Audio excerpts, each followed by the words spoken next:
we are going to keep you waiting no longer. It's going to be the third quarterfinal of the 4 that we have available for you today. It's the Valor Series presented by AT&T. It's going to be Upsla taking on Feroxx on the battlefield. Yeah, let's see if they're going to invade here. And Team Feroxx looks like they want to invade. They want blood. They want to get the blue. And a lot of teams set up for the blue because when you take the blue, it gives you an advantage because it gives a cooldown reduction, allowing you to rotate and quickly clean up your jungle. And looks like the invade is going to happen. They're going to go straight for the blue. Team Upsla is going to give that up and go ahead and continue and maybe potentially counter jungle here with the Tulin going over to the enemy side blue jungle. Yep, Tulin and Thane and Zephyrs are rotating up. Perfect trade here. This is exactly what you want to do when invade happens and you know you can't contest it. And so with that, we're going to have a nice little invade here coming from the side of Upsla, but it's going to be an immediate battle. The 3-man knockup coming out of Zaxa. He's going to force the other members of Feroxx to get back towards that middle lane tower. Andy God finds himself a little bit too far out and finds himself in the pit of death as Courage is able to take that down. The other members of Upsla are going to have to be forced to disengage. Yeah, very nice play there by Feroxx there. They're being the more aggressive team, and normally in the early game, the team that's more aggressive and decisive and initiates dishing out the damage first is a team that's going to come on ahead, and that's exactly what happened in this simple skirmish here. So now they have about a 200 gold lead. They need to again convert this into taking the Bat Sentinel. It's going to spawn in about 10 seconds here, and the team that's able to exert dominance over these key objectives is the team that normally comes out ahead. Coming up on the 2-minute mark, the important timer to make sure that we know Arena of Valor, a much faster-paced MOBA that we have here in the mobile esports world. You've got the Sentinel that is spawned, as well as the 2-minute mark now. You have the Abyssal Dragon, which is an extremely important objective because it provides gold as well as experience for you and the rest of your team. Yeah, and Upsla is able to take the Spirit Sentinel, and then now Feroxx is trying to rotate and then trade for the Dragon, which is actually a really good play by both teams here. And you see the level up that they get from taking Abyssal. The Abyssal Dragon gives your team experience and gold for killing it. The Bat Sentinel only gives gold to your team. So the Abyssal Dragon is a more important objective to take, and Feroxx is able to take the Dragon over the Bat.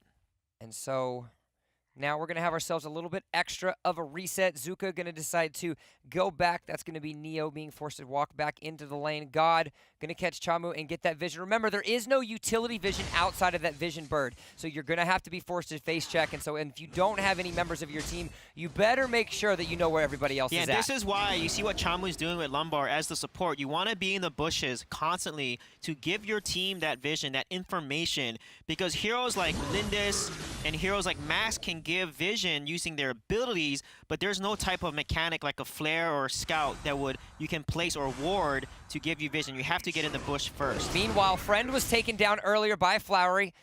As a result, Numbers and Chamu and the rest of their team are going to try to get themselves a little bit helped out. Courage is going to be doing a little bit of poke. Flower, meanwhile, firing himself up on the bottom side of that map, and this is that aggression that we were talking about. Both of these teams lurking on the bottom side of the map to try to get themselves a little bit of extra pressure. Yeah, Zephyrs, once he turns level 4, he's a force to be reckoned with. He gets his Death from Above ultimate unlocked. It has a very low cooldown. Once he gets a level 3 on that, it's a 12-second cooldown. Look at Zuka there, coming in and bursting down the Finnick. A nice jungle rotation invade by the side of Upsla. Meanwhile, Courage is going to have to be forced to use that ultimate to get himself out and alive.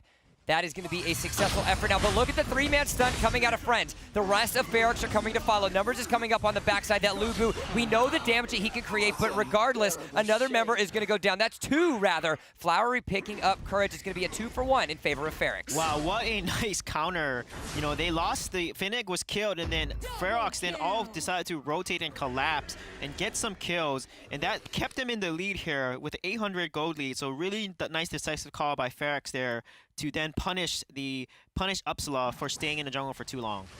As we're now up on the 4.5-minute mark, the second Abyssal Dragon is ready to be taken, and that's going to go into the hands of Feroxx again. 2 Abyssal Dragons pre the 5-minute marks. That's allowed them to secure a 1.3 thousand gold lead here just before the 5-minute mark, as we're seeing now 4 members roaming around, and it has all been on the backs of the teamwork that they have provided. You've got a little bit of damage coming out of Antigod, but it's not going to be enough. Here goes Friend on the backside. A 4-man knockup is going to rock the members. The protection came out by Chognar. The Chaos protection negated that knockup and allowed the team to continue that engage. What a beautiful play by Upsla God there, by canceling the Lumber ultimate, using Chaos protection, and jumping on the enemy heroes. And every member of Feroxx that was in that battle was defeated. They had 1 left alive. Numbers was in the top lane by himself, and that's going to provide so much of an advantage. Yeah, what a great play there. And you can see now Upsla is going to take the advantage here. However, there's no way for them to take a tower. They do take the blue tower. They do take the bottom tower, though, with Chognar. So that's a really good play and trade there for both teams. So they're now even on the tower trade. And so now you're going to have another kill going out into Numbers. And I believe we're going to have a replay available of that last fight, because that 4-man knockup was absolutely unstoppable by God. Yeah, and look at this. The knockup comes up, and watch Chognar. He has an ultimate called Chaos Protection, which basically cancels out any CC.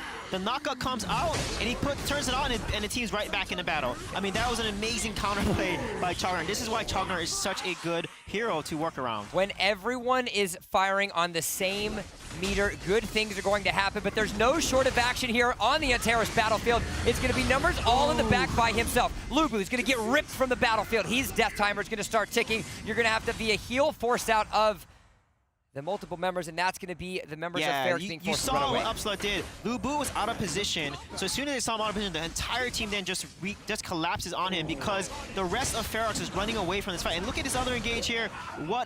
Zil decides to go in, and then he gets CC'd and killed by the Thane. So really nice job by Team Upsla with these rotations and team fight decisiveness.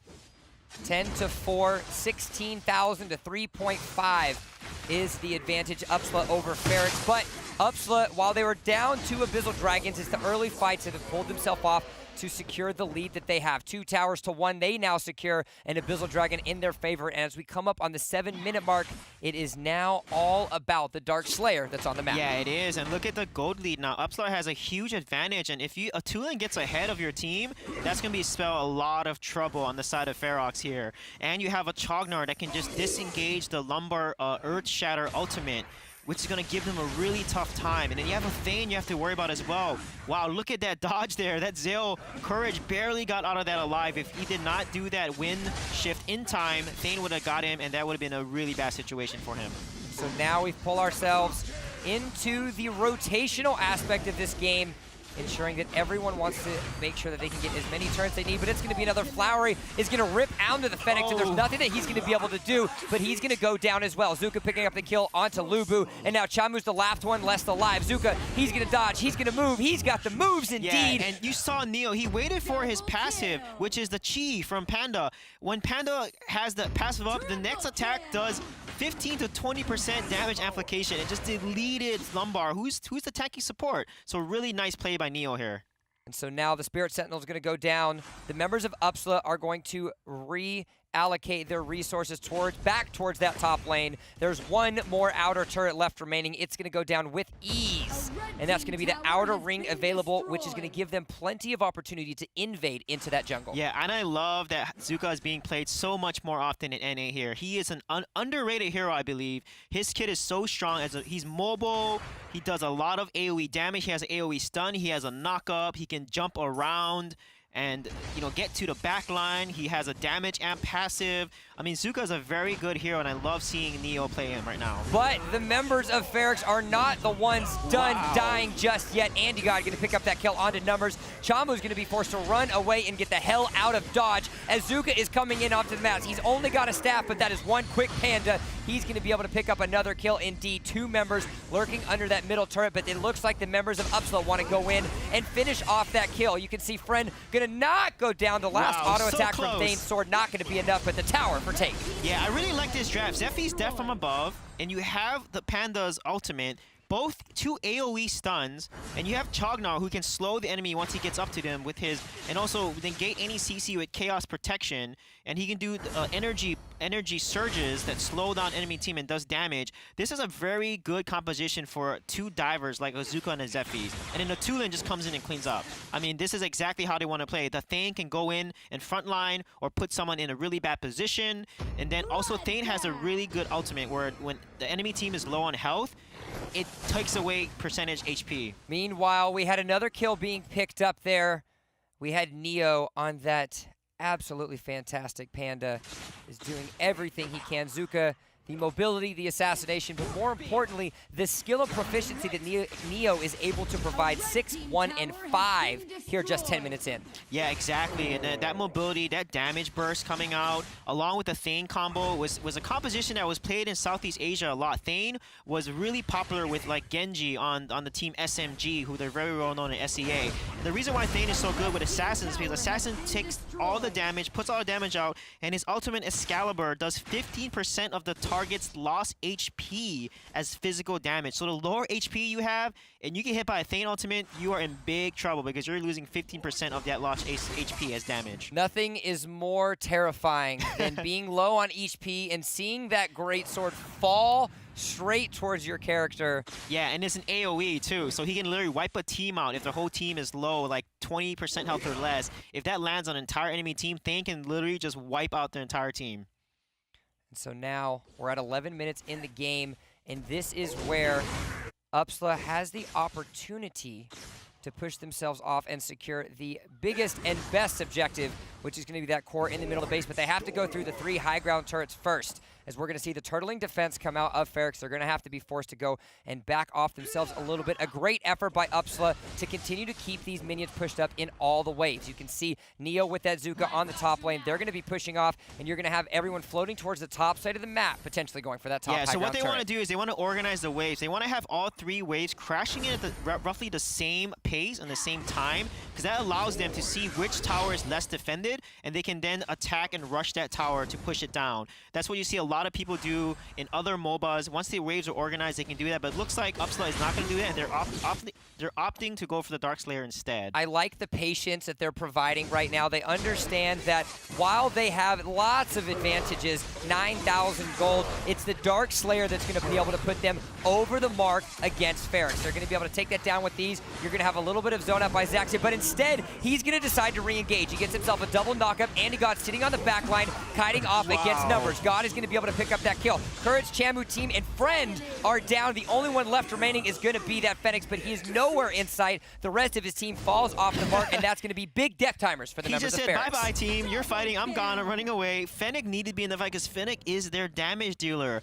He has 3 tier 3 items, but he needed to be in that fight to help them win that fight. Unfortunately, they were not able to capitalize. The Darkslayer got Upsla pretty low, but oh my god, look at that dive there. Getting the Fennec on the back line. This should be the game. Yeah, there's not much that they're going to be able to do now. It's 1, it's 2. They want to go ahead and get the clean sweep of the high ground turrets. It's going to be the 3-tap coming out of the staff from Neo, and just like that, it's going to be Upsla falling a little bit further, but they're going to go up, up, up, and away.